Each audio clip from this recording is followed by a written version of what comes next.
What's up, homie? You can't handle the truth. Pay that man his money. Never say never, but never. Let's go.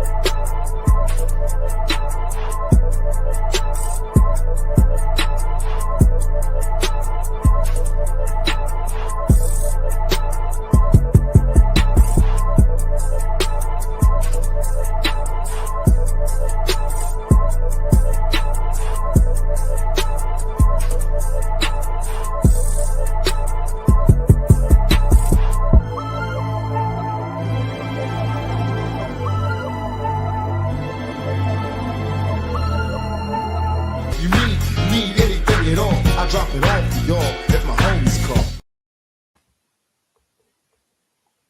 Pittsburgh Steelers fans, AFC North fans, Ravens, Bengals, Browns, everybody out there, football lovers, those that rock with the Know-It-All Nation, Frustrated Chicago sports fan, Steel Curtain Network, running through the jungle, anywhere you can see any of us at, welcome. Thank you all for joining us.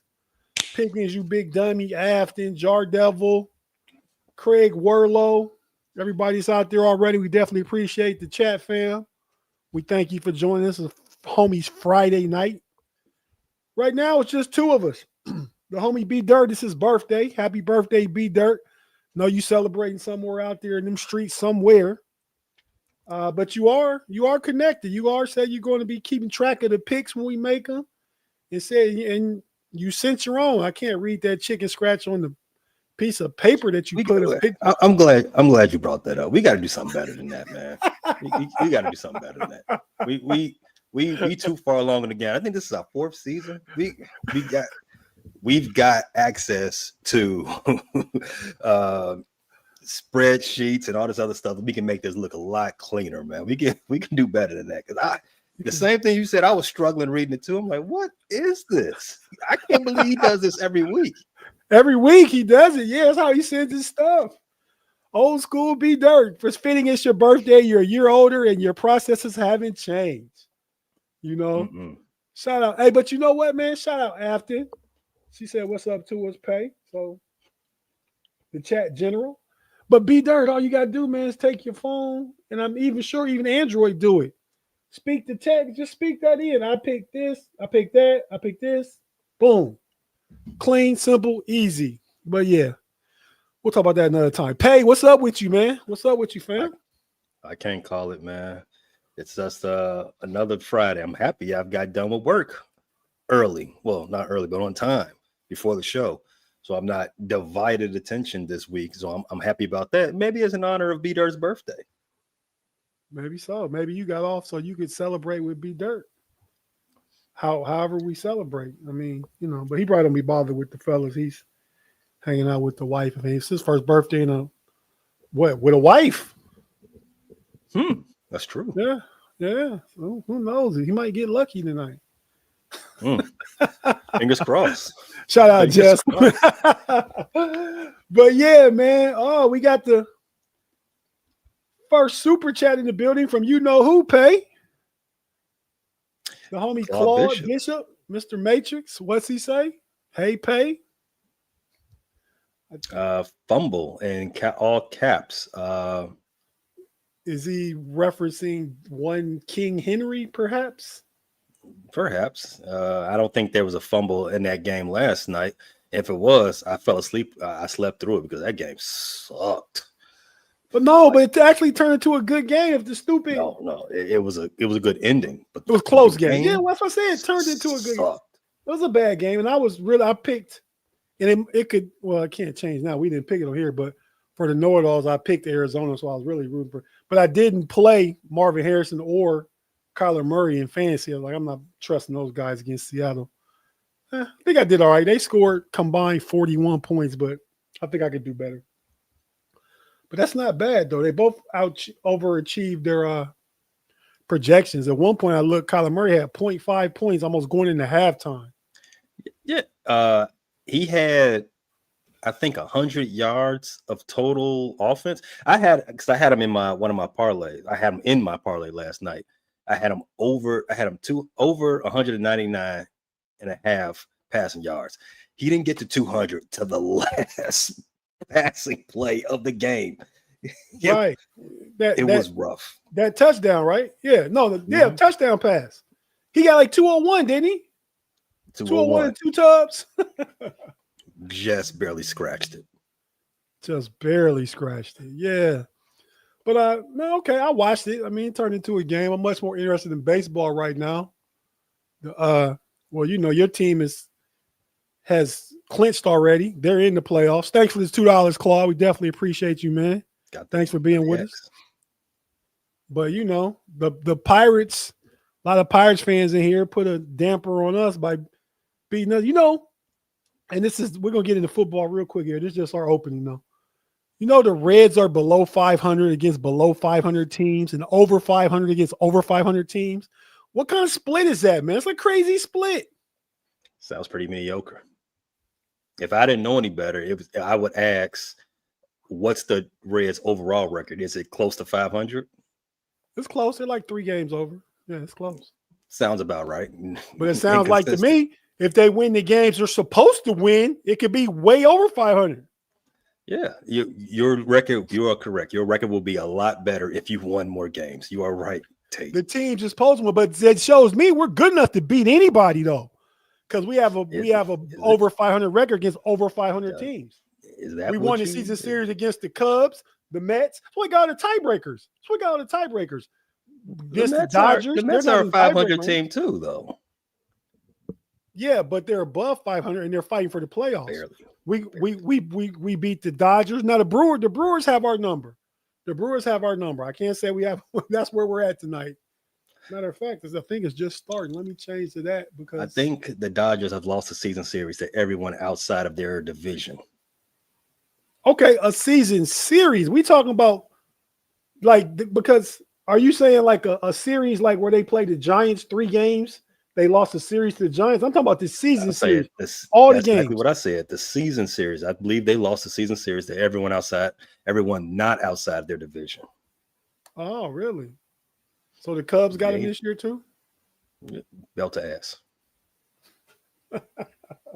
Okay. We got some of that going around, and we're gonna talk about it. But man, so we already had the intro. We shout out some of the Mr. Woodsy in the building. AFL 67. Thomas Eades. T. Eades, what's up? Just shouting out the people real quick. We know Claude here. Okay. I think that pretty much gets us a start with everybody that's in this comment. Rob Lightfoot in the building. Shout out Rob, man. Them South Carolina Gamecocks is struggling. But I thought you might have promised a playoff appearance and a natty this year, Rob. Like that's what you were saying back in the summer when we was talking about spring ball and all that stuff. But yeah, man. So Pay, let's take a quick break. If you're watching on YouTube, we're not going anywhere. If you listen on the audio platform, we have to hear a few words from our partners and advertisers. And we'll be right back. And then we'll get into the football of it all. We're going to break down, give our thoughts on the AFC North matchups, talk about those. Then we're going to take one more break. Then we'll come back and Pay is going to take us through our weekly DraftKings against the spread pick'em. So thanks for rocking with us. We're going to be here and be back in just a moment. Stay with us.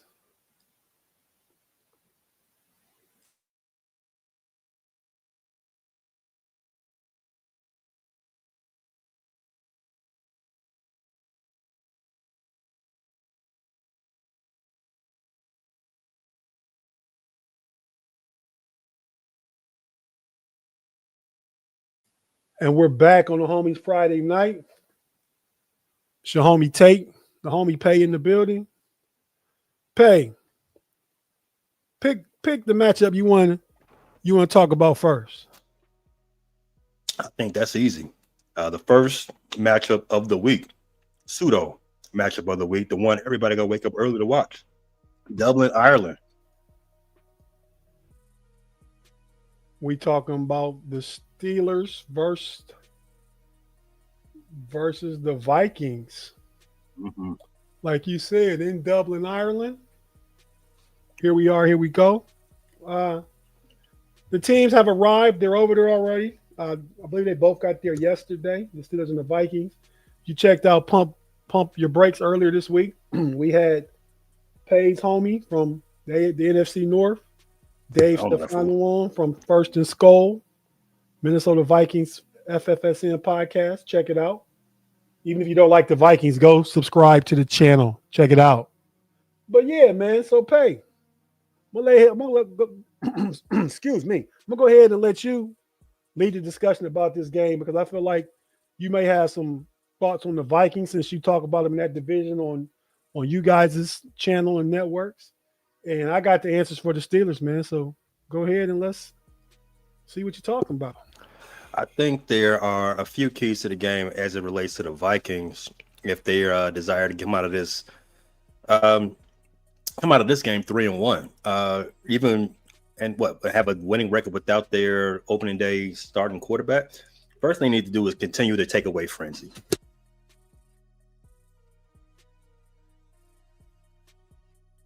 The Vikings defense had a 5 takeaway performance in the last game.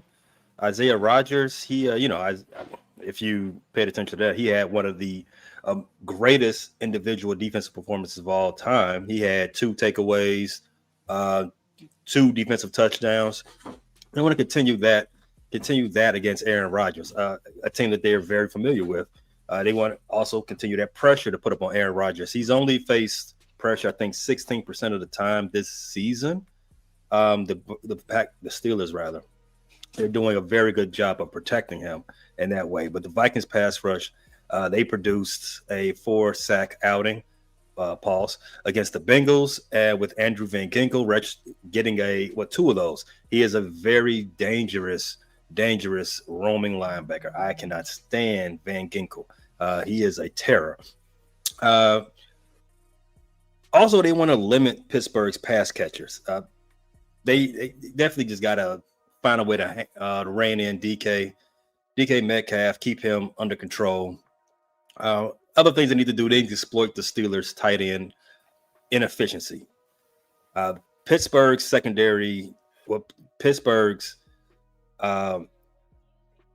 ability to defend tight ends has been a weakness so far this season. They've given up 2 touchdowns and 90 yards to Hunter Henry last week. Now this week, you got TJ Hawkinson, a definite step up in tight end weight class. The Vikings also need to figure out a way to prioritize Justin Jefferson. Carson Wentz, listen, the defense carried that game last week, so Carson Wentz didn't have to really prove it that he's back, whatever back means for him.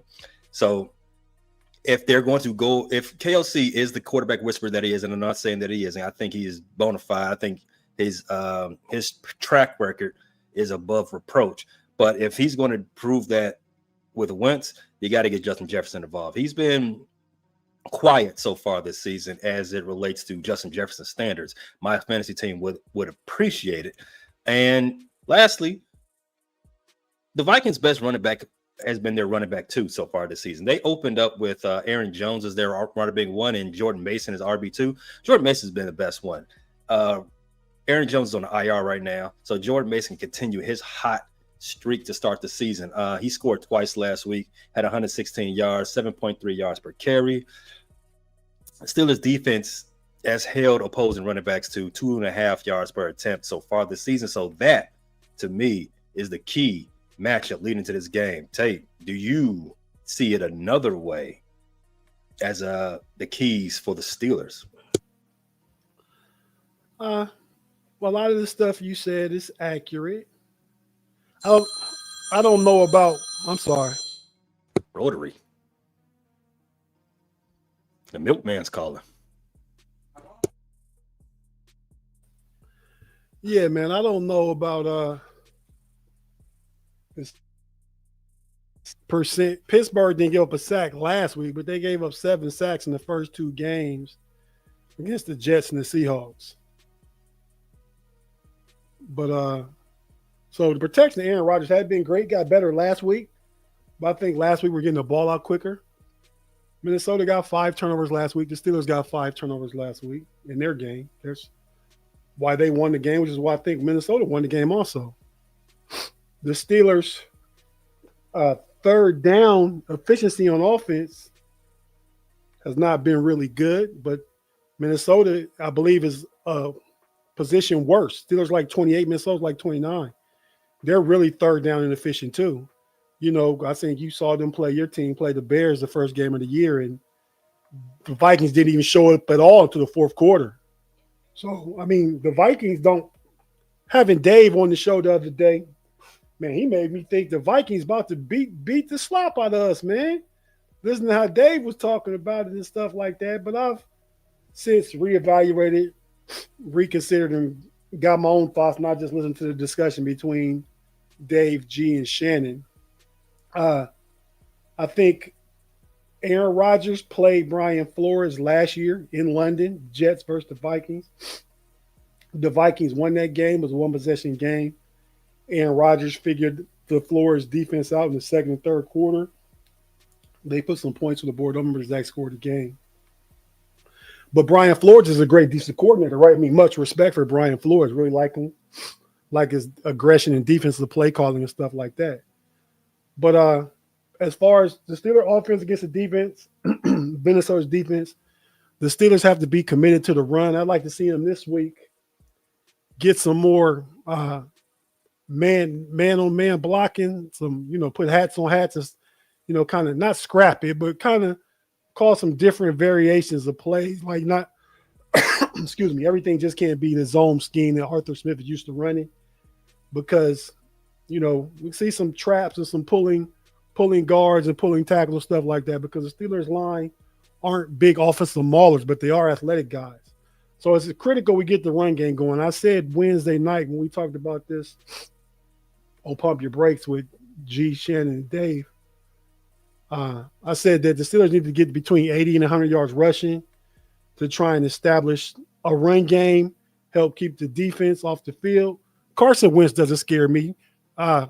What's his name? The running back Mason. What's his first name? Jordan Mason. Yeah. Carson Wentz had about 40, 45 more passing yards than he had rushing yards. Carson Wentz, if he can get – the Steelers had 5 sacks last week too in the game. I think if they get to Carson Wentz, we're expecting Darisaw and their other tackle to contain T.J. Watt and Herbig. I think the Steelers can get some pressure on Wentz and force Wentz into turnovers. Deshaun Elliott is back in the secondary. I'm anxious to see. The Steelers have been missing. Highsmith is still out. We don't know if Porter Jr. is going to play yet. I believe he's not listed out, but he's still. They probably have to name listed today, but I'm not sure. So I won't say if he's playing or not. But if he plays, it won't be 100%. But we've been missing a lot of guys. So and we were really bad against the rush the first 2 games. A lot better last week against the Patriots.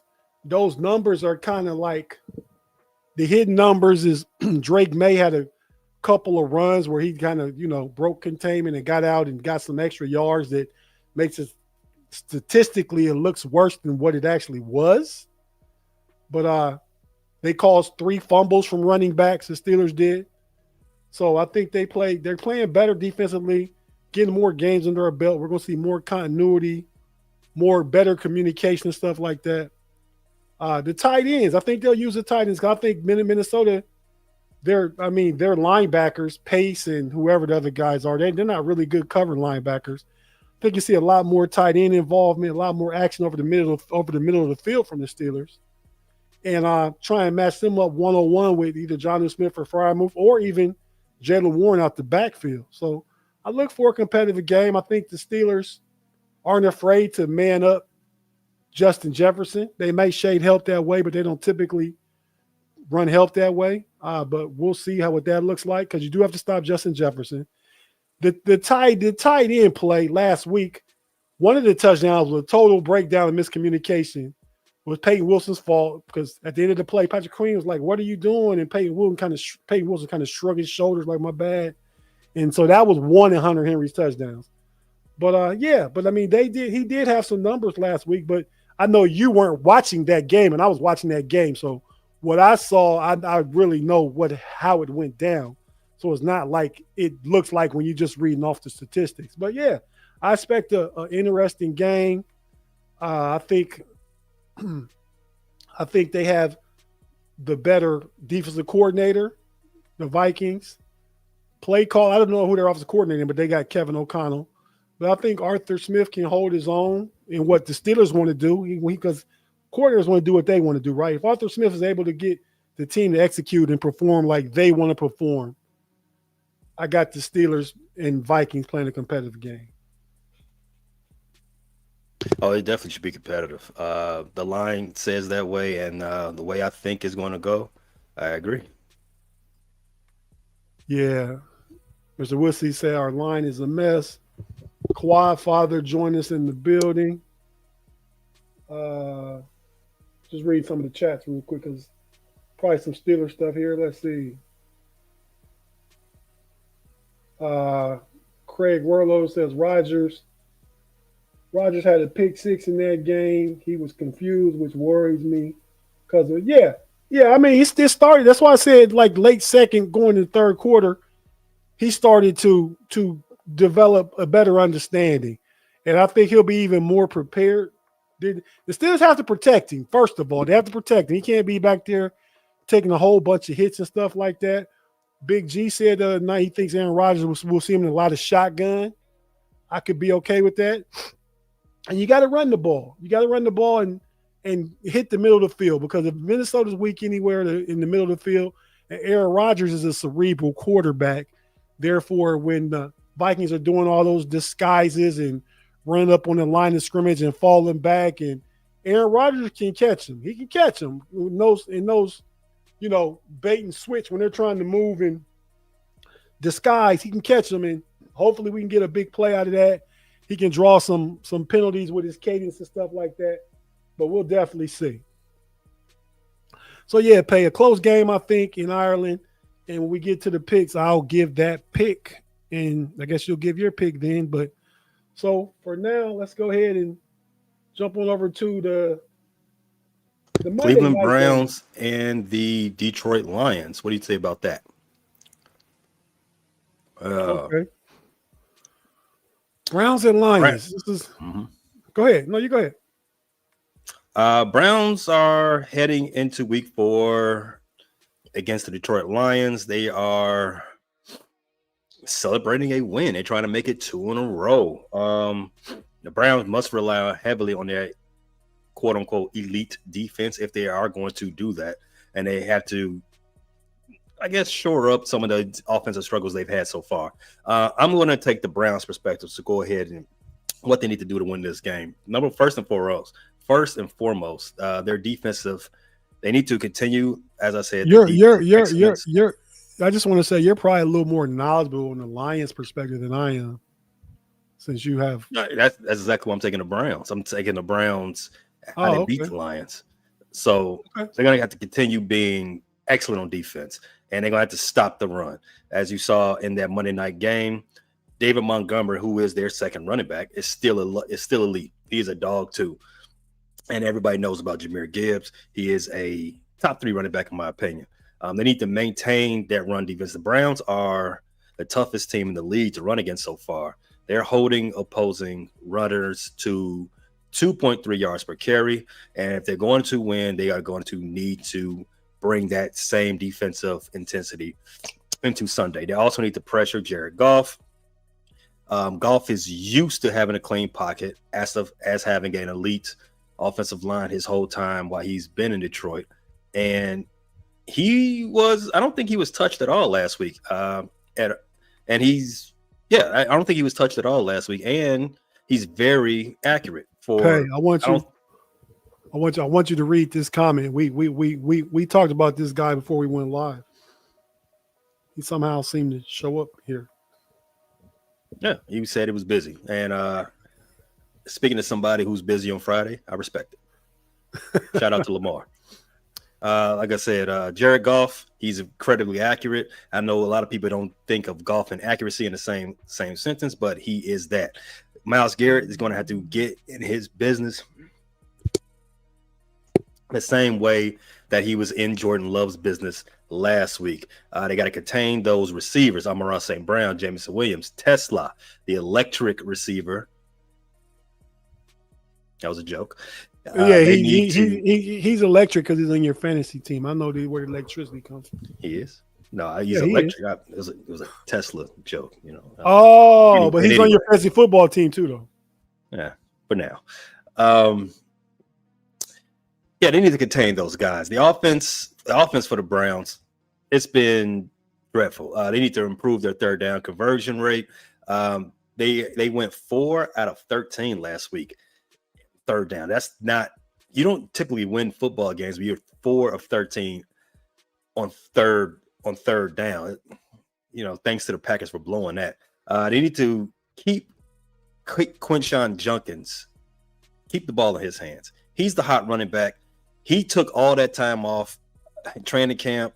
The first week of the season, still came in and said, you know, I'm still the best running back on this squad. All them other running backs should be ashamed of themselves.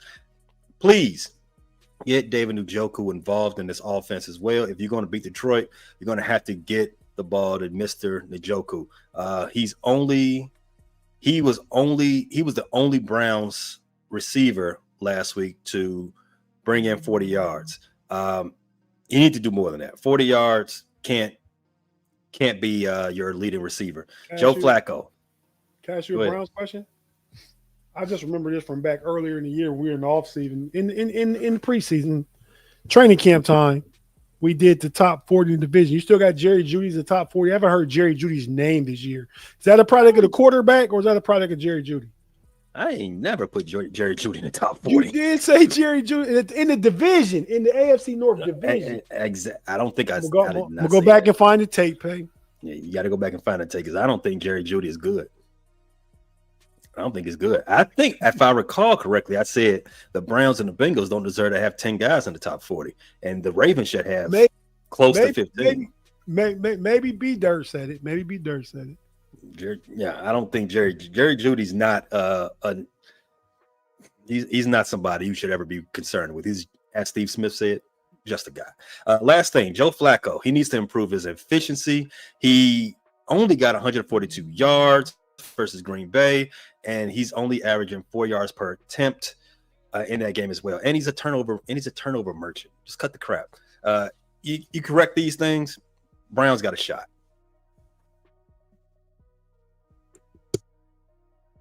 That's a whole bunch of correction. I mean, they are a terrible team, so. But they got a strong defense, man. I gotta give them that. But the Lions just gave last week to the Ravens, and I gotta talk about the Lions now, but they. Your ass is mine. What you let me for? You got knocked the fuck out, man. Beer whipped your ass. That was everything that happened to the we ain't talking about the Ravens. That's everything the Lions did to the team they played last week. But I guess, okay, you want me to talk about the Lions from a novice perspective. So I'll say coming into this year, I thought the Lions were going to regress. They're still not going to win 15 games, so they will. I mean, I was saying last week they got smashed against the Packers, who came out and lost to the Browns last week. Then they turned around and beat – who did the Lions beat in the second week? They beat the Bears. Mm-hmm. And then last week they beat the Ravens, a good team. So I don't know where the Lions are yet. I like Man Campbell's approach. I like his aggressiveness. I like the running backs.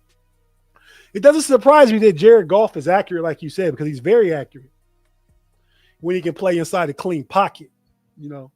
But when he reminds me how Peyton Manning used to be, not in just play and accuracy and stuff like dissecting the defense, but when Peyton Manning used to get pressure on Peyton Manning used to get happy feet. You can see it like on the TV broadcast, Peyton Manning back there pitter-patting. That's kind of Jared Goff, but he has a excellent run game to help combat that. That allows them to fake the play action and buys them probably a whole second extra just off a play action fake, off far as the rush. But St. Brown is a really, really good receiver. The more, and you've been on him for a minute, Pay, far as no Diddy, far as being admirer as a football player of him.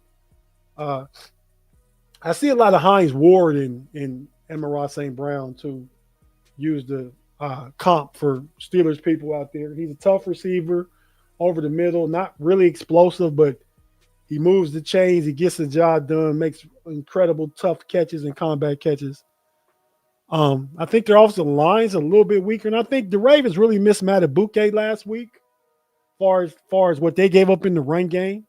Roquan, especially. Roquan was there. Roquan didn't play? No, I said he missed Matabuke because he was getting. Oh yeah, okay, yeah. Ragdolled. Yeah. He was not. Yeah, Matabuke keeps blocks off Raekwon's. What you're saying? But no. So yeah, it's gonna be because I think even the Browns play good, man. Even if they play good, Detroit scores 21-24. If the Browns play good, and I just think that might be too much, but we'll get into that when we make the picks because we'll pick against the spread. But yeah, so and I think the defense, man, they sacked Lamar Jackson 7 times last week. So I mean, that just tells me if they can have the quarterback like that, then Joe Flacco's going to be a sitting duck. So yeah, I don't know, man. I mean, I'm expecting a game. If it's in Detroit, I think if it's in Cleveland might have a better opportunity to keep it closer, perhaps pull off an upset. But like I said, that's my breakdown of the line. Lions are better than I thought they were, not as good as they were. They played really good against, well, I thought it's a good team, but when we talk about Baltimore, I have to ask, is that defense for Fugazi? I mean, I know they missed Matabuke, but they have given up, we talk about the Steelers defense, they have given up more points this season than the Steelers defense has given up. So, I mean, I don't know, but we'll talk about that. But that's my thoughts on the Lions and the Browns. I think everything you said about the Browns is spot on. Quinshawn Judkins, got to get the ball to Njoku. And I need a Jerry Jeudy sighting offensively from the Browns. Browns defense just keep doing what you're doing. I mean, I don't think they'll be able to run like they want to on the Browns, but I think Detroit, man, Campbell will commit to it, though. Like, just because you stop them don't mean the attempt's going to go down because Detroit going to run the ball, rain, sleet, or snow. They going to keep running the ball. It's like when you got a rock, you just keep, like they say, you keep pounding it and pounding it until it finally cracks. That's the Lions running game. And I think the Browns can stop it and can stop it, but they're not going to, the Lions not going to stop running it. So we'll see what happens. I think that's a more competitive game than what we might think, just because of the Browns defense. All right, so we can speed this up a little bit, press for time. Tate, what do you think the Bengals need to do to win the game? Offense, defense, what else? You take your pick.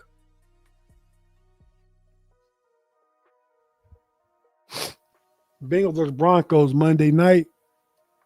I think the Bengals need to, man, they just got to win in the shootout, man. I mean, they got to, Browning then threw some picks, but that's your best players is your run game and your pass game. So, like, you can't deviate from what you're good at. Even though Joe Burrow's not back there pulling the trigger, you still got to go with what you do, with your identity.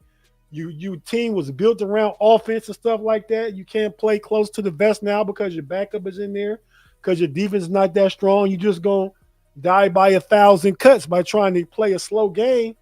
Go ahead and just turn Browning loose. We know he's capable of throwing some picks and stuff like that, but you gotta set your best players up to get the ball in spots where they can see. And that's Jamar Chase and T. Higgins.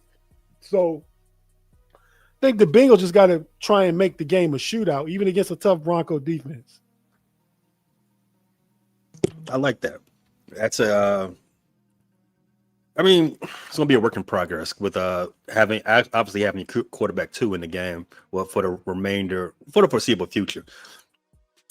I'm gonna go a different way. I'm gonna expound on the running game. The Bengals need to get some production out of Chase Brown. They went all in, quote unquote, on him this offseason. They kind of anointed him as their guy, their running back 1. moving on from the Joe Mixon era. But it probably bottomed out last week. They have not run for 55 yards in a game yet this season. As a team, they got to figure that part out. It's like the Steelers. Is that Chase Brown or is that the line? The line got Burrow hurt, right? And the line is not opening up running lanes for Chase Brown. I think it's both. The little bit I'm not going to say I've watched a lot of Bengals games. The one game last week was a complete blowout, so I did not pay any attention to that game. The other two were YouTube only allows you to watch 4 games at once, and you got to make a decision somewhere. So, from what I've seen out of the Browns' running attack so far this season, I think it's both. I don't think the offensive line is getting good push. I don't think Chase Brown is being decisive enough or being demonstrative enough when he has the ball and when he does have a crease. So I think both can make some improvements, is what I'm saying. Will it happen this week? Not too likely. The Denver Broncos defense ain't no punk. And on the other side of that coin, Denver Broncos running backs, they ain't no joke either. Cincinnati Bengals got to tighten up them chin straps. Don't disagree with anything you said. I think also from the Bengals' perspective, man, I think they have to, like I said, I think it's really about scoring points and trying. I mean, because I think that's the method you got to try and use to play this game, because I'm not a complete believer in Bo Nix if the Broncos have to play from behind or try and come back or anything like that. Their game is predicated on a more of a run game, mixing it up. You know how Sean Payton calls games. I mean, so if you can go out and say you get up 14-0 now you're giving yourself a better chance than trying to play it close to the vest. Go ahead, Pay. Another super chat from the homie, Mr. Matrix, Mr. Claude Bishop himself. Thanks, Claude, for the 5. We certainly appreciate you. Pay, go ahead. With the fin ball. Kudos to our divisional rivals, Bengals and the Ravens, for not honoring a guy who shouldn't be honored. Great class by those two organizations. I agree. Keep it sports related. As they told us about a decade ago, politics has no business in sports, right? Keep it that way. Yeah, but sometimes politics search for sports, though, it seems like to me. But when they wanted to.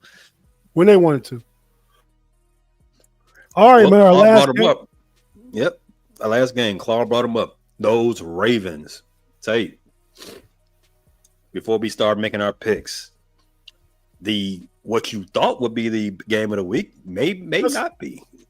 Hey, Pay, let's go ahead and take our break right here, then we'll come back and start the picks and just start with this game. Is that okay? Works with me.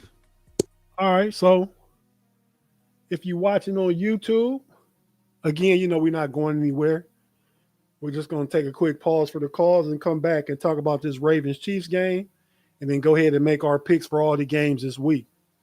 Pay, you got the game somewhere? Because I looked at the little graphic I put up, man. It's kind of blurry. I do. We can do this pay dirt style, but yeah. You lead the way. We'll take a break real quick, and we'll be right back after this. If you listen to audio, have to hear a few words from our partners and advertisers. We'll be right back after this. Thanks for rocking out with the homies on Friday night.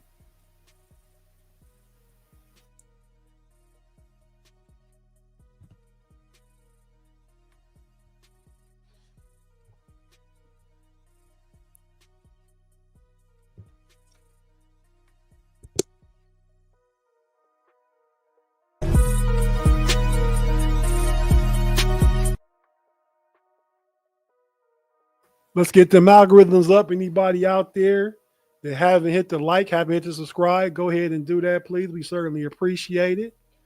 It helps us in getting in your algorithm and stuff like that. Give the Steel Curtain Network and the know-it-alls. If you're watching on Frustrated Chicago Sports Fan or even Run Through the Jungles, Give us a like, a subscribe, and a follow, everybody. Thank you. Hey, so the last game we was talking about, and the last game that we will give a complete breakdown to before we make our picks, is this battle between two of the best quarterbacks in the league. Probably two of the top three right now if I count Joe Burrow as hurt, right? I mean, it's Lamar Jackson, Mahomes, and Josh Allen, right? Wouldn't you say? Yeah, if you remove Joe Burrow because he's not active right now, I would say that. Okay. So go ahead, man. Well, Ravens versus Chiefs, 425 in Arrowhead. I believe Lamar Jackson has beat Patrick Mahomes one time. That sounds correct to me. I'm not sure off the top of my head, but yeah. So real quick, the Ravens need to do two things for themselves. One, cut out the fumbles from Derrick Henry. Two, need to get that defense to start playing like the Baltimore Ravens defense that we expect them to play like. What they can do to slow down Pat Mahomes and that Kansas City Chiefs offense.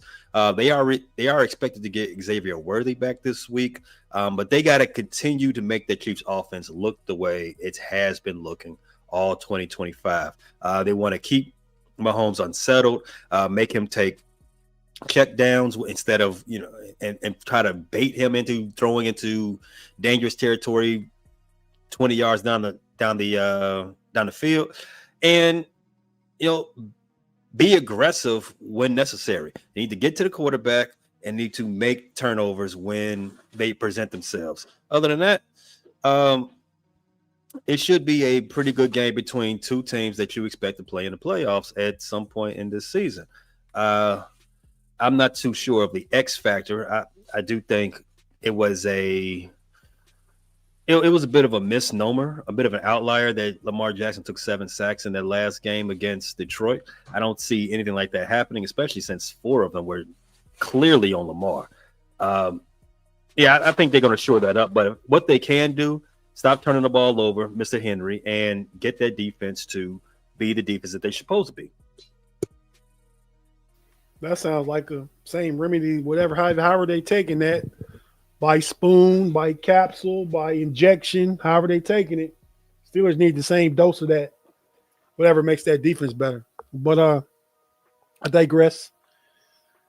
Who needs this game more, Pay? So the loser of this game is going to be 1-3.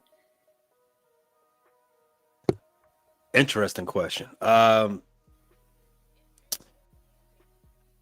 Based on the fact that you have an undefeated Chargers team in your division, and it don't look like they are. And the Chargers are 3-0, and I think all their games has been divisional games. Yeah, they beat the Chiefs, they beat the Raiders, and they beat the Broncos. They can't lose. They cannot lose any more ground to the Chargers because if they lose. Kansas City lose this game, they're not winning that division. First time in the Patty Mahomes' starting career. Yeah, first time since he became a starter. They haven't won a division, and once they stop winning a division, you can start that clock ticking on the era being over.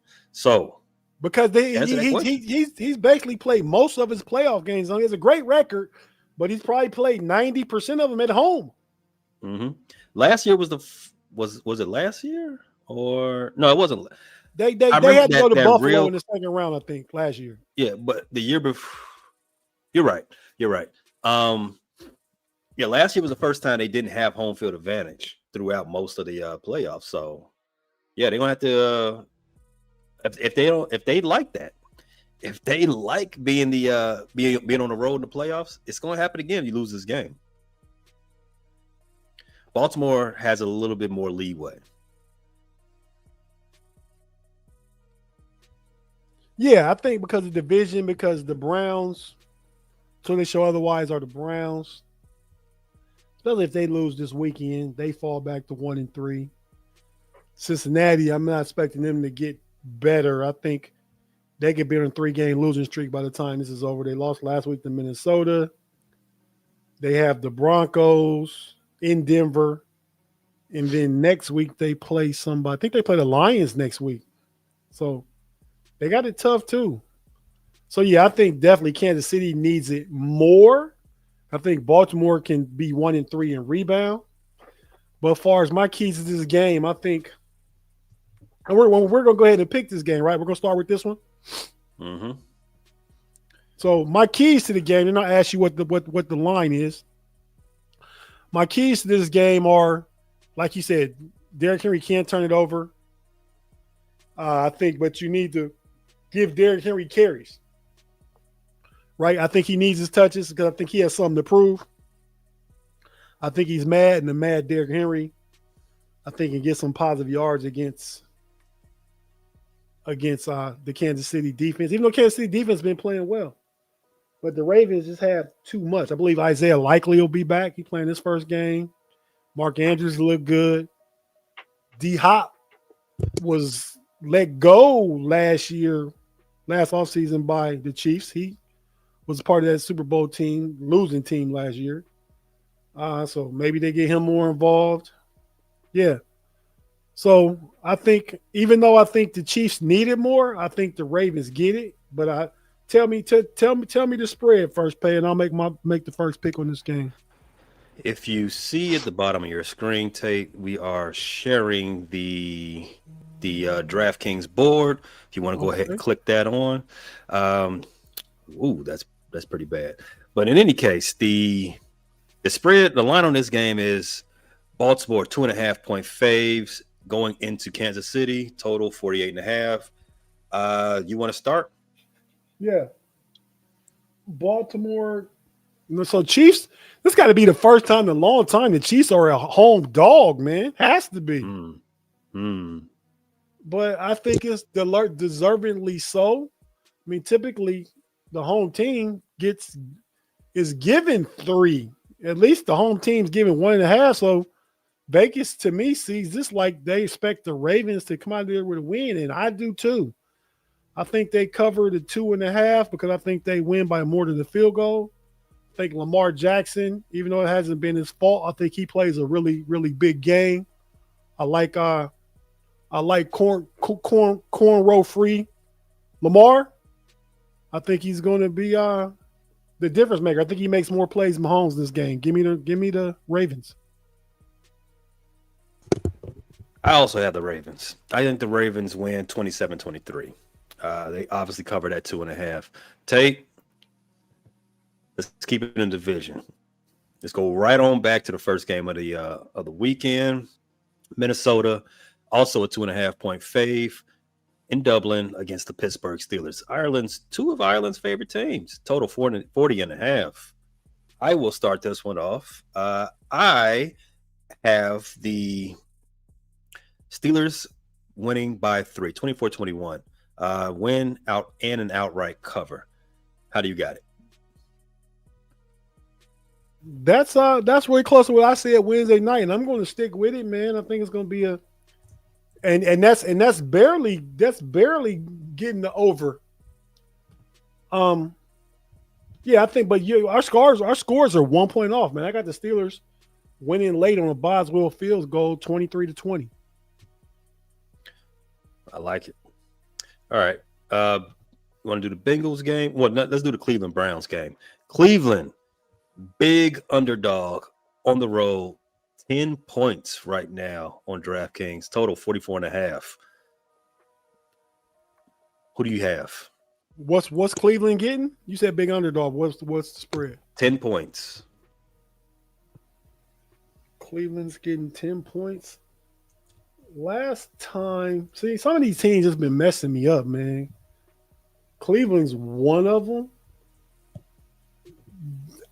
It's in Detroit. With Cleveland's defense, I don't think they lose by 10. That's a tough one, man. It's tough to bet it with a team, an NFL team, against a team getting double-digit points. But I think just because, like I said earlier when we was talking about the game, I said I think Detroit at minimum scores 21-24. Cleveland won a game last week 13-10. So if the Lions scored the floor of 24 and Cleveland scores what they won with last week, it won't be enough. So I'm just going to go with the Lions to cover that.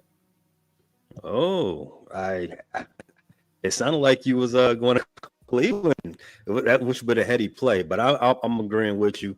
The Lions have got everything rolling right now. If you heard the last episode of the Frustrated Chicago Sports Fan channel, our preview, the word for this week is momentum, and that is exactly what the Lions have. I got the Lions big, 31-9.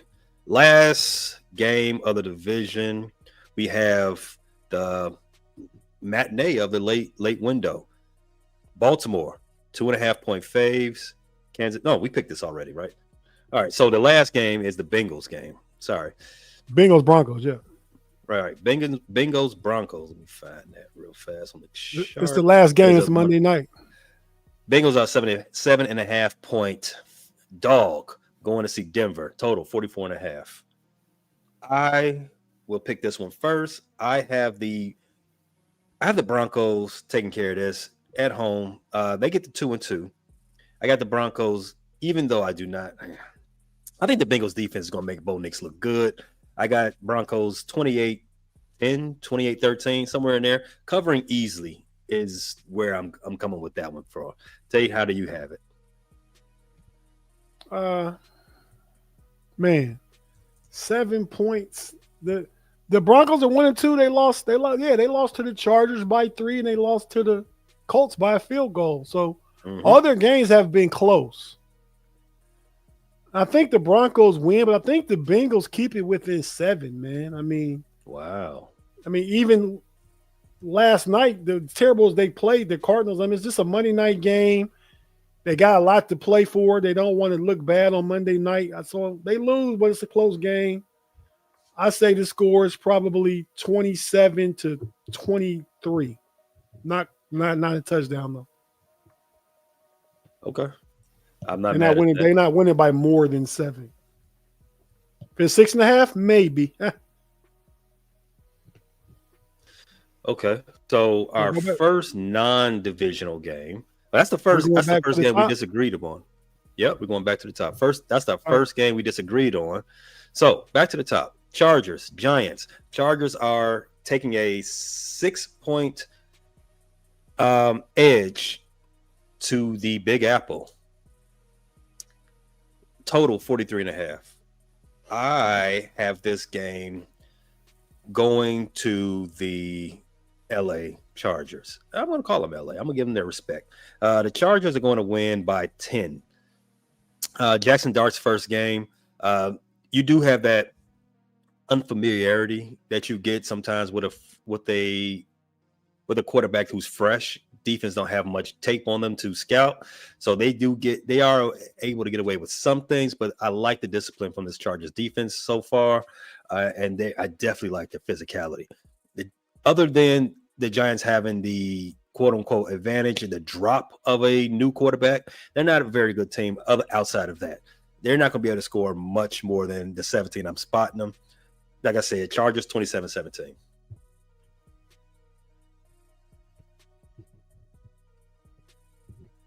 I'm sorry. Find myself. I think you're probably on to something there, man. Big Jackson Dart energy is going to be in the building, so there'll be more juice in the place than it was last week. Teams typically traveling from east to west play bad. I don't think it's as big a disparity as teams traveling from west to east. But I think you get an uptick in energy. Jackson Dart, you're going to see a lot of Scatterbo. I think Malik Neighbors will be happier. So I'm going to take I'm going to take the Chargers to cover the 6, right? 6? 6 points. Yeah, I got the Chargers covering 6, man. All right. And I need a big game because I'm starting 2 Chargers on my fantasy team with Marion Hampton and Quentin Johnson. So let's go ahead and get it done, fellas. Put some points on the board. I like the way you're thinking. All right, next game. Buffalo, biggest spread, I think, of the season so far. They are right now a 14.5-point fave over those Saints, who are happy that the Indianapolis Colts are winning games. So they are in the Arch Manning sweepstakes all alone yet again. Total is 48.5. Tate, Buffalo, 14.5. I'm just going to go ahead and write that down for you, right? 14 and a half. Yeah. Oh, it's in Buffalo. Oh, it's tough to take 14 and a half. I mean, Buffalo struggled against Miami last week, who's another really, really bad team. They struggled at home against Miami last week. Counterpoint. Miami's a division opponent. And they since they already know that they can beat Miami in their sleep, they probably took the foot off the gas a little early. That's true. Give me the Saints. Ooh, no, wow. Give me Buffalo. Give me Buffalo. Okay. I can't do it. I said I'm picking the Saints all year unless they played the Panthers, maybe. So give me Buffalo. Even though I don't believe 14 and a half is too much, I can't lose this game to you guys by me just going out on a lone wolf picking New Orleans. I know you would be not picking New Orleans either. I am not going to do anything crazy like that at all. I am with you, Buffalo, covering the 14 and a half. Next game up, defending champs are traveling to Tampa Bay, where it's been a house of horrors. Did you know this? It's been a house of horrors for Jalen Hurts during his career. He is only 1-4 against Tampa Bay in his career. I just found that out before we went live while I was doing my little research here. But they are still favorites, 3.5 over the Tampa Bay Buccaneers, who are also undefeated. Total 44.5. How do you like this game, Tate? Jalen Hurts lost twice, I believe, to Tampa his first year starting. One of them was in a playoff game against Tom Brady. But I like the Eagles are favored by how much? 3.5. Yeah, I like the Eagles, man. I think that the defense plays well. I think they get pressure on Baker. And I think Saquon hasn't had a game yet. This is going to be a Saquon game. And I think they even get A.J. Brown a little more involved this week. So I'm going to take the Eagles. If I'm picking the score, the over-under was what you said? 44.5. If I'm picking the score, I'm going to say 27-20. So give me the Eagles. Okay. I'm a little concerned about the Eagles and them having an emotional letdown in this game. Just how they won that game last week. I did say, if you remember, I did say that I did pick the Eagles to win that game. That was a crazy cover, one of the craziest covers you'll ever see. But I said it would not shock me if LA won that game. And LA was winning that game for the most part of that game until Jalen Hurts and A.J. Brown put on a show to storm back. In these type of scenarios, you can have a letdown. It's human nature. Just from all that emotional rah-rah that you had to go through to just win that last game. So I'm a little concerned, but not so concerned that I have. Didn't Tampa Bay have one of them games last week against the Jets, though? But that is how Baker plays. That is how Baker lives his life. He's always on the edge. So while I am a little concerned about this pick, this is probably the toughest pick I have this week. I'm going to take the Eagles to win by the same margin that they won last week, 4 points. Eagles 27-23. Eagles covered at 3.5. You took the Eagles correct too, right? Yeah, I took the Eagles 27-20. Okay. All right. So we both got Philly. So Tate, next game. Ooh, wrong tab. Next game. Washington Commanders are 2.5-point dogs to their division. No, 2.5-point dogs to the Atlanta Falcons, who laid a dog-sized turd last week against the Carolina Panthers, but that's irrelevant to this game. I'd say they laid a horse-sized turd, but go ahead. In fact, since we're doing that, it wasn't even that. Jeff Goldblum, step into the room, sir. You remember that turd you saw in Jurassic Park? That's what they did. That's what they did. They laid one of those. A mountain of dung. Total 43.5. Atlanta Falcons 2.5-point fave. Tate, take it away. Well, if you watched the Know-It-Alls yesterday, we had our big noon pick'em show. I took the Commanders going to Atlanta. I was playing the whole Dan Quinn returning home.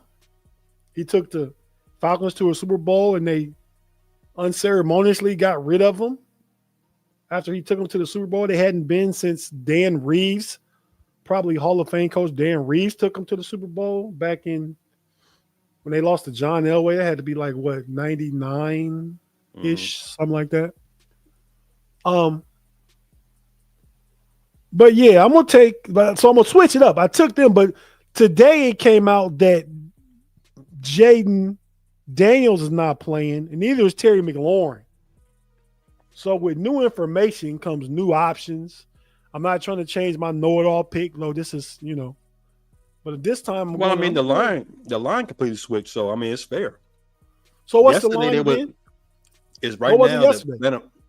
Yesterday you had actually the news about Jaden Daniels started trickling in on Wednesday, right? Okay. And it went from 3.5.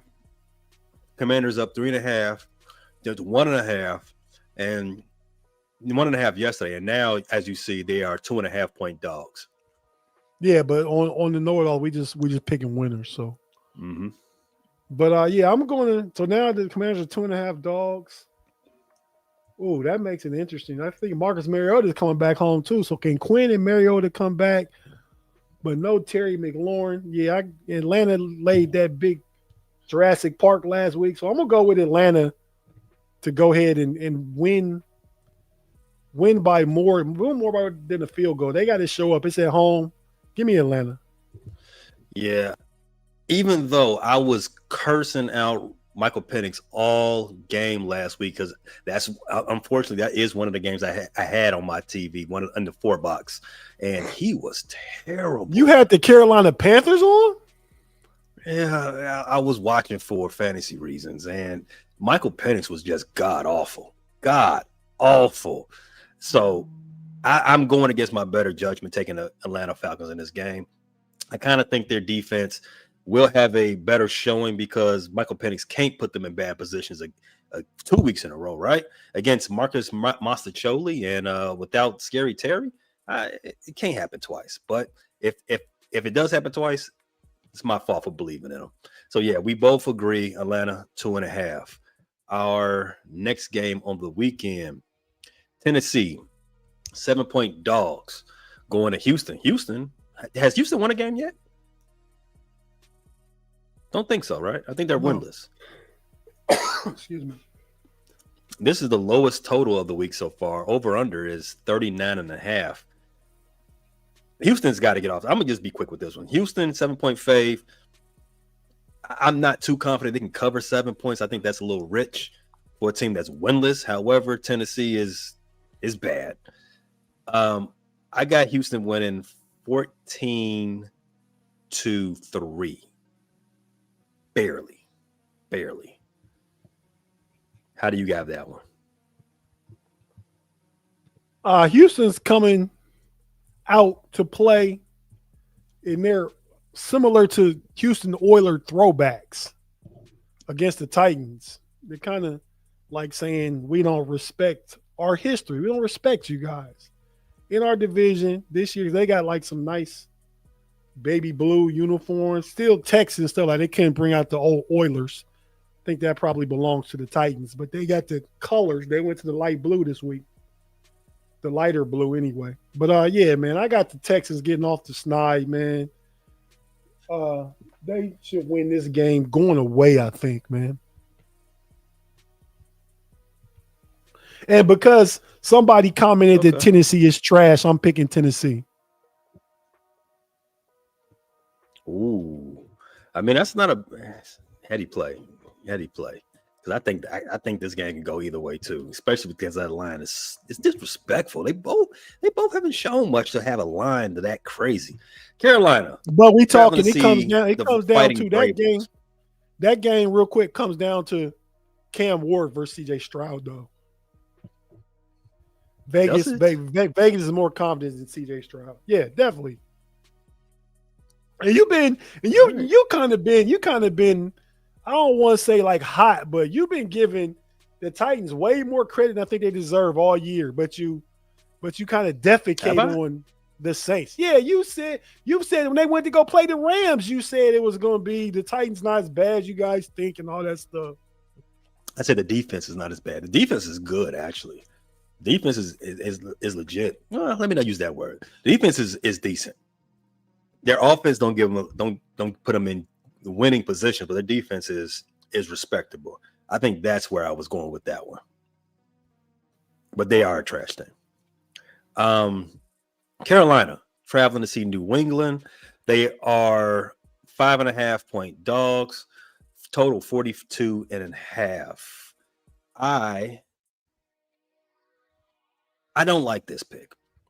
I don't like it because Carolina. You watched New England play yesterday. You all Pittsburgh Steelers just beat them. Turned the ball over 5 times. Ramondre Stevenson's up to his tricks again, putting the ball on the turf. Travion Henderson, I mean, he's been doing it too. I mean, they are a walking turnover machine up there. In Carolina, I don't think it was Travion. I think it was Gibson that fumbled again. Yeah, he had fumbles in that game, but Travion had him in week 1. Okay, I thought you were last week. So I mean, it's Drake. They need Drake May to bail him out so much. So I don't know if that's fair to put that on his shoulders at this point in his career. I don't like what I'm about to do, but I'm gonna take the Patriots by 10. Yeah, 24-13. I shouldn't disrespect the Carolina Panthers like that. I feel like I shouldn't, but I just did. How do you see this? Well, is the Carolina we saw last week who they are, or is the Atlanta we saw last week a team that showed up not ready to play? Oh, that was definitely Atlanta. I think the Patriots proved to me they're tougher than I thought they were. I mean, because they beat Miami, right? That's their win. They lost a close game to the Raiders at home. Mm-hmm. And now they're getting Carolina coming to their house, and they just need to win by a touchdown. Not even a touchdown, but I think they're better than Carolina by a touchdown. I wasn't going to pick Carolina. They smoked me last week. Some of these teams, man. But, yeah, I'm still going to pick the Patriots to win the game. I think Drake May is better than what's the kid name? Young, that little Alabama kid, little fella. Bryce Young. Yeah, man, go ahead and give me the Patriots to win the game 24-14. Sounds about right. Okay. All right, moving on down to those juggernauts that I mentioned earlier, Indianapolis Colts. They are actually underdogs going into the Los Angeles Rams.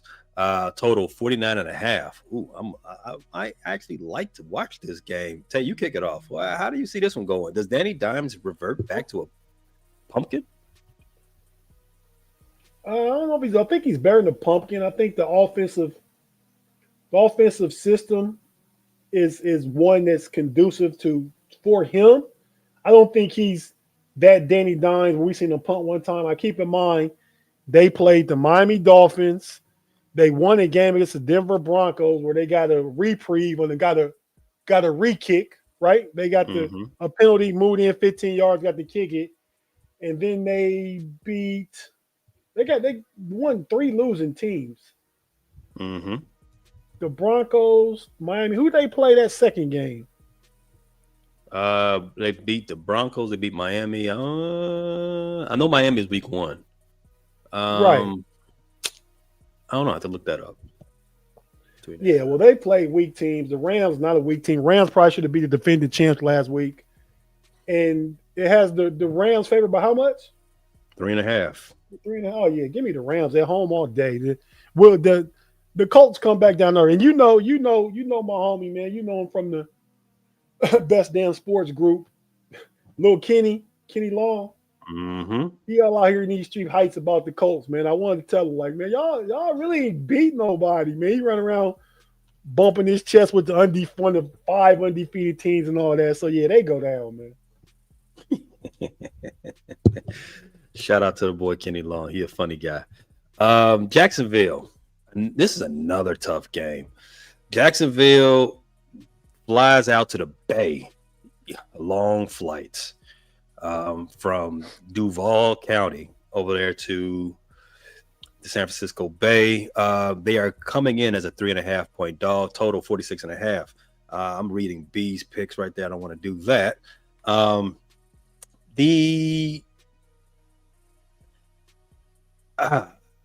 want to take Jacksonville in this game. I really do. But as I wrote all this stuff down, I found myself taking a lot of faves. I don't know. This is definitely going to come back to bite me. I like the 49ers to win this game.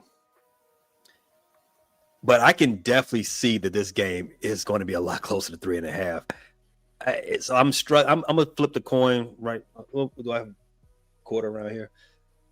You know what? 49ers by 2. They don't cover. I'm taking Jacksonville. F it. Well, you know my little alert. I'll play it for both of us. Upset alert. I got Jacksonville for the whole entire win. Forget the 49ers won't cover. Jacksonville gonna win the game. Wow. I like that. Yeah, I don't feel too bad now. Let's move on. Chicago. Speaking of pushing in chips, Chicago's going to Vegas. Right now, this line has been doing some somersaults this week. It was 2.5, 2, 1.5, dropped down to a half. Now it's back to 1.5. The Bears are 1.5 point dogs. Total 47.5. You don't have to ask me too hard about this one. I like the Bears winning this game outright. No issues whatsoever. Even though I don't want to throw no shade to the Vikings. I mean to the Raiders. I do think both of these teams are right at the same level. But I do think what the Bears have to offer is maybe a little bit stronger. And the keyword momentum. They're carrying that into this game. So I got the Bears cover.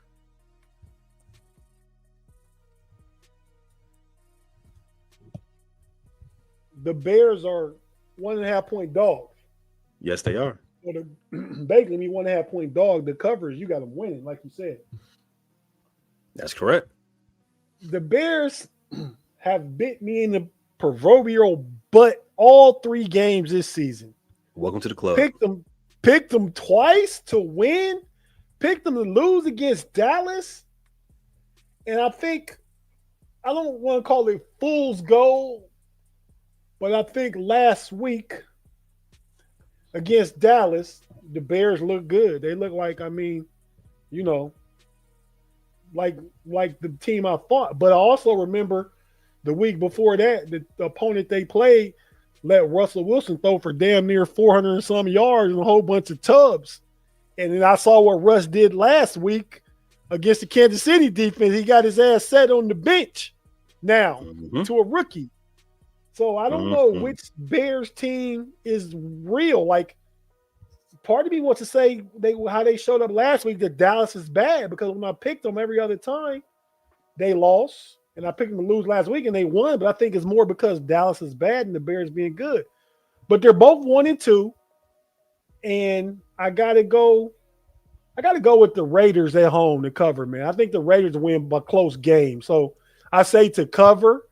But so obviously, if I'm picking the 1.5 to cover, means that they win probably by a field goal. So it's really the home field. I'm going with the home team, and the fact that I need Ashton Jennings to have a big game against that Bears rushing defense for my fantasy purposes. Not cool. Sunday Night Football. Packers. Micah's returning to the house that Jerry built. And he's returning as a 7-point favorite at Jerry's World. Total 47.5. I hate the Packers, but I do have them cleaning up shop down there in Dallas. I got the Packers fixing, getting back on the right track. 34-20. Yeah, I think Dallas would have had a better chance if the Browns didn't upset the Packers last week. So I think that now they're even more uber focused. Micah is going to be hyped. And even if Micah doesn't get sacks, right, doesn't get home, the amount of attention he'll draw to allow Rashawn Gary to eat. And I just think the Packers win this game. Jordan Love is going to play a lot better. And again, fancy purposes, Josh Jacobs, let's get a good game, baby. But I got the Packers winning the game 31-17. They win by 2 tuds. That's your 2 tud. 2 tutties. Last game. This is another double Monday Night Football week for you football addicted folk. Good thing for us. One of these games is actually going to be enjoyable because this game we're going to talk about, they need to flex it to Tubi. The New York Jets are 2.5-point underdogs at the Miami Dolphins. Total 45.5. I don't think these teams can score 45.5 total. But in any case, B Dirt has, well, I don't want to talk about B Dirt's picks just yet. For me, I am going to take the Dolphins to win 23-24. Let's say 24-19. So scant cover for the Dolphins. First win, get some of the media stink off of McDaniel's nerd boy. Get some of it off his back. Okay. See, we see this different. And, you know, it's probably part of my bias, right? Because I told you, again, I'm leaning into the fantasy aspect of this when it's games I really don't care about. Because I want to watch and root for my pick and root for my fantasy player. I didn't play Kyler Murray last night on my fantasy team. My second quarterback is one Justin Fields. He still got one more. He still got one more concussion test to pass, right? Does he? Let me know. I got to go in there and maybe get Geno. Then I'm waiting now. My quarterbacks go. Yeah, but he still needs one. Okay, I'm sure he'll pass it though. That was Monday night, extra day. He's all right. I hope so. But I need Gary Wilson back here. But yeah, I got the Jets winning the close game, man. I think Aaron Glenn gonna go ahead and get this team, get his first win as a head coach. I like seeing Mike because Mike McDaniel looks stressed when he's at the podium, man. He say all kind of crazy stuff. I want to see he gonna make Black Monday pop up on the calendar before Black Monday pops on the calendar the first Monday at the end of the season. Mike McDaniel might be the first one to get Black Monday in September. Give me the Jets to win outright in Miami. All right. Did we talk about this interesting super chat we had here from Mr. Heath Davis? $2. Okay, thank you, Heath. Go ahead and read it, Pay. Kevin O'Connell eats corn dogs stick first. That is that's funny. That's funny. Kevin O'Connell stick first. Are we calling him? I think he's offensive genius. I mean, so can't call him dumb. But yeah, I don't know, man. But yeah, thanks for the 2, Heath. And I'm with you with Cal. I'm gonna be corn dogs, but I'm with the Steelers, man. So if you're talking about Kevin O'Connell, you must be against the Vikings. Let's go Steelers. All right. So here's I'm sharing the what do you call that spreadsheet with you with all our picks. We agreed go ahead. We agreed a lot. Oh wow, you anti unbeat dirt. We got live picks up in the spreadsheet. Yeah. Well, how about that? Yeah, in any case, so we agreed a lot. We all got Baltimore. We all got Pittsburgh. We all got Detroit. I'm the only person taking Denver. We all got the Chargers. B Dirt's the only person taking the Saints. B Dirt's the only person taking the you know what he loves picking big spread against big spreads. Me and him share that, but come on now. I can't do it. I almost let you lone wolf that, and I'm like, I can't because I know both of y'all picked Buffalo, but if I knew B Dirt picked New Orleans, I would have felt comfortable going with New Orleans. Yeah, I'm not. Spencer Rattler doesn't have a win in his NFL career yet. He's going to be 0-10. He plays for the Saints, right? Exactly. Yes. Well, that explains it. I'm not. So therefore, I cannot say that he's going to keep it within 2 tutties. I can't do it. I cannot put that faith on him. B Dirt is also lone wolfing the Buccaneers in their game. Baker's his fantasy QB. That has fantasy implications for him. I like that. And so 3 straight games for B to do the lone wolf. He's taking the Commandos at 2.5 as well. Maybe he didn't see that Jaden and them was out, but we got it. We got the text proof. He took them. So You're by yourself with the Titans. We all took the Patriots. We all took the I'm by Rams. myself with the Titans. Yes. Where? What column is that in? Right here. Houston. Okay, I got Houston. No, I took the Titans. I didn't take You the did. Titans. You want I to said switch? I said CJ Stroud over Cam Ward. Okay. We all, I thought I'd say Titans. No, All I right. said CJ Stroud is because CJ Stroud's better than Cam Ward. Yeah, I got the Houston. So I'm We the all one took- that started the Titans are sorry talk. I put it on the screen. Titans are trash. They are That doesn't mean trash. I'm going to go pick them. I'm scared about that game, though. We all got the Texans, we all got the Patriots, and we all got Green Bay. So where we deviate a little bit we all got the Rams too. So B-Dirt is lone wolfing the Niners. You are lone wolfing the Raiders, and you are also lone wolfing the Jets. It's gonna be an interesting week. If you want to pull that down, I'll put the scoreboard up, the season scoreboard before we get out of here. This is the scoreboard for the season. Going into this week, B Dirk leading 23 and 22, 51%. I'm second place, 22 and 23, 49%. And Pay is third place, 21 and 24. So 2 game separations from top to bottom. So we'll see what next week. Last week, Pay, you had 7 winners. Me and B Dirt had 8 winners. So that's that. All right. It's gonna be a fun weekend since we got so many like picks.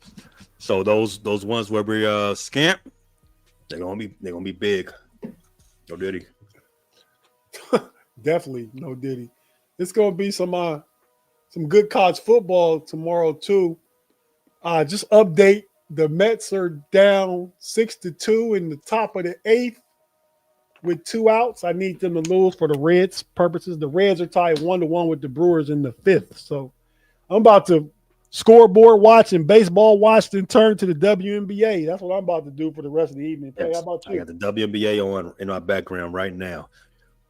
Thanks for watching, everybody. It's time for getting some playoff sports in. And you know what? If the Reds make it, this could be the first time ever that all my teams are live in October, man. I have Pittsburgh Steelers football, Ohio State football, Cleveland Cavaliers basketball starts in October, and the Reds could play in October. All 4 of my teams in the same month is possible. It's possible. That's happened before. It's been a while, but it's happened before. Yeah, I said for me that I remember the Reds ain't been in October deep in a long time. They were just in the World Series like 10 years ago. The Reds ain't been to the World Series since 1990. You obviously didn't look at the short I made about that, and I put in the chat. You didn't look at the too many. They didn't. What's the old boy name? Kyle Schwarber just topped his home run title. What was it? He was the one. He won MVP with him and Jimmy Rollins. They never went to the World Series. Scott Rowland never reached the World Series. No, it's not Scott Rowland. Who? The guy who hit all the home runs like in like 20 late 2000s. I can't think of his name. I know he won MVP. Votto? No. Oh well, but don't matter because it didn't happen. So I'm trying to figure out who the player was, but they ain't been in no World You know Series what? since You know what? 1990. I'm thinking of the Phillies. Don't worry about it. Yeah, because Scott Rowland played for the Reds and the Phillies, and yeah, you thinking of Ryan Howard then? That's who I'm thinking about. I'm thinking of the Phillies. But yeah, man. With that being said, Pay, thanks. Another great show, man. Everybody out there, thanks for joining us. We appreciate you guys. Check us out on Sunday, the Know-It-Alls. Myself, Big G, Ma. Well, Ma's actually gonna be at the game. He's gonna be at the Cowboy game with Tyler Guyton's dad, Tyler, friend of the show. And also the Bengals might want to go away from Chase Brown and start playing friend of the show, Taj Brooks, a little more to get some of that physical inside running going on, man. But yeah, just some thoughts. But anything you want to say, Pay, before we get out of here? Thanks for watching, everybody. Be safe and Stay sucker free. Sucker free. And we out. Let's go. Mamba out. Y'all come back now. Here